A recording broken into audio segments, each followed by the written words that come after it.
Hello, my people. You are welcome back to this channel. If this is your first time, I implore you to subscribe, press the notification button, and comment. If you are an old subscriber, you are welcome back again. Let us discuss this issue called JAPA. JAPA is a street language in Nigeria which means to escape, to run as fast as possible, run away from danger to a place of rest, a place of safety, a place of comfort. And in this case, it is used metaphorically to refer to mass migration of people from Africa to better countries, notably Europe and Americas, Canada, and the United States. But it is not only Africans that migrate, that does mass migration. Let me quickly tell you that Chinese too, Chinese people too do that. You look up over African countries, you see a lot of Chinese in African countries. So that brings us to why are people mass migrating? Why are people mass migrating? People must migrate from Africa to Europe for better life, to escape economic recession from Africa, to escape war, to escape problems, insecurity. These are the main things people migrate from in Africa. And in recent years, people migrate to for better education. Because if you check the ranking of best universities in the world, hardly will you see any university in Africa. And if you see universities in Africa, they will be at the tail end. So those are the reasons why most Africans will migrate to other continent. But for Chinese, in my own opinion, they migrate to Africa because they want to conquer new territories. Conquering new territory in this case is not by war. It's economic conquer they are trying to establish in Africa. China has a population almost as big as that of all of Africa in one country, about 1.7 billion, more than 1 billion to be I cannot be specific, but more than 1 billion in population for one country. So they need to move out. They are overpopulated. They need to move out. And that is why they move to Africa. So they want to conquer Africa. They can't do that in Europe. All of the things they do in Africa, they can't do it in Europe. They can't do it in America. Illegal mining, taking over farmlands, and sort of that. They can't do it in Europe. They can't do it in America. So they come to Africa. That is why Chinese people migrate to Africa. So, but the Nigerians, Ghanaians, Kenyans, Ugandans, Senegalese, all people that migrate in Africa migrate mainly for economic reasons. They migrate mainly for economic reasons. And if you see, I think according to UNN, United Nations, sorry, according to United Nations, in 2022, 2020, there are about 1.7 million people that migrated to, I think, to from Africa. From Africa. So people have been migrating en masse in recent years for those reasons, economic reasons and academic reasons. But it is not always easy. It is not because people are running away from economic problems, insecurity, and things like that.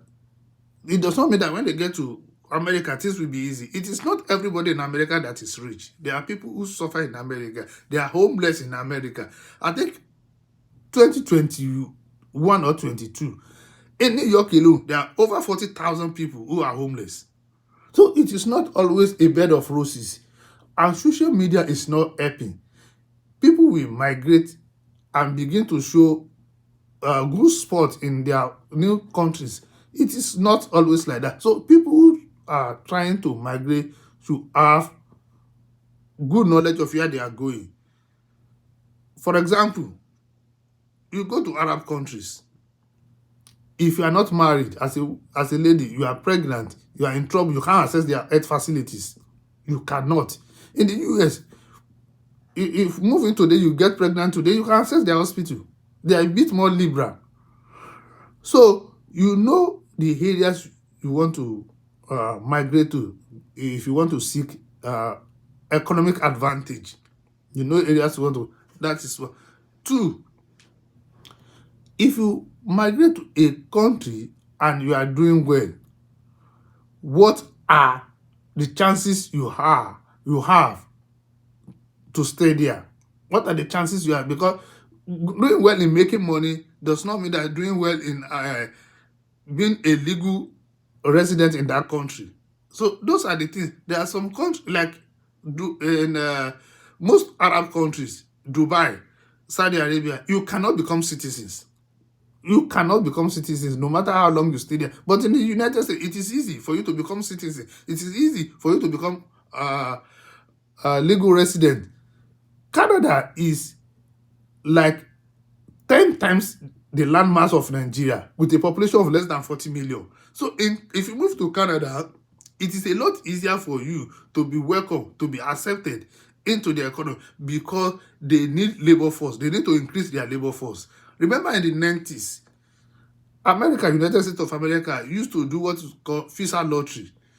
Then they were recruiting people, technically to say, they are recruiting people from Africa to fill up their population of labor force. But when they got enough, they stopped it. So you know where your chances are. You know that you can't just leave your country and move to another country and think things will be no, it will not work that way. So let us see the chances you have. What are the gains? What are the losses? Because every good thing must have the bad side. Every bad side must have a good thing. So let us assume you have moved out of your country. You are lucky to find yourself in Europe or in America. What are the gains? Of course, you have better lifestyle. That is settled. Security is there. Good health is there. If you work, you can work to a stage where you retire, you get your social security benefit, which is like a retirement. You get it. So these are the things. And people in from Africa who move to Europe, who move to Ukraine, they have the opportunities of working because of the nature of our environment.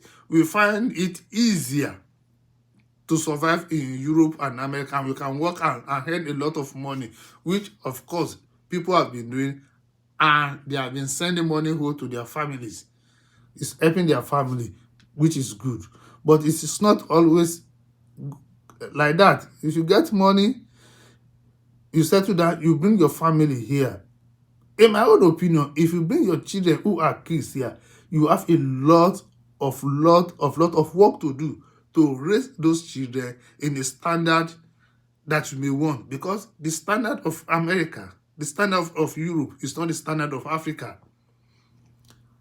In schools, they will tell them what they consider their rights. You can't beat them, you can't shout. The only thing you can do is to appeal to them to listen to you. So if you can't tolerate that, you know that allow your children to grow in Africa before you bring them. Otherwise, you may lose your children. 2, the finances to keep a home, to keep a family in the US, in Europe, is far more expensive than keeping your children back home and only you struggling here. You can keep your children maybe with your spouse and you'll be struggling to make more money. It will be a lot cheaper to finance your family back home than to keep all of them here, because things can be expensive, especially housing. And their standard, you cannot fall below when you come here. You come to here, you see kids using iPhones, 10-year-old, 8-year-old. That is the standard. You must buy for them.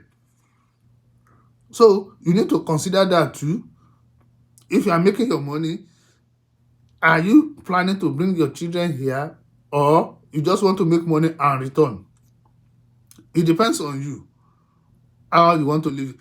Again, if you move here, you have to know that the initial years, maybe the first 3 years, the first 4 years, you may not be able to go back to visit your family. They may not be able to visit you. There are cases where people will be in the United States and they are not fully documented, they don't have their residency, their parents will die at home back in Africa, they cannot visit, they cannot attend the burial. There are cases where people here, we have children back home, children will be graduating from school, they will not be able to attend. And another danger in migrating is when people migrate without their spouse. This has broken a lot of relationship. This has caused a lot of havoc in relationship. So if you know your spouse cannot endure being away from you for long, don't migrate without your family. Although it is going to be more expensive to migrate with your whole family at a time. But if you are migrating alone and your spouse cannot bear it, don't migrate, because that relationship will break. This migration has broken a lot of families, and a lot will continue to break. So these are the things you need to consider when you are planning moving abroad. It is not always a bed of roses. Don't let people deceive you by the social media. They post a lot of things on social media that are not true. But that is not to discourage people who want to travel. But check your life very well. It is your desire to move. It is not your desire to appeal to people. Look at your circumstance. Your circumstance is not a circumstance of everybody. Are you a professional that can easily get a job? If you are in medical line, you can easily get a job. If you are Britain, UK is trying to recruit teachers from Nigeria. These are the things you need to check. You can't just jump on the next plane and come. So you need to check all this, whether it is going to be profitable for you or not. Those are the things you need to check before you think of the country to go and when to go, whether to move alone or to move with your family. So JAPA mass migrating may not be for everybody. It is not for everybody. And when you are desperate in moving around, that is why agents scam you. So check your situation very well. Check the country that suits your purpose, that suits your lifestyle, that suits your goal before you know where to go. So this is what I brought to you today.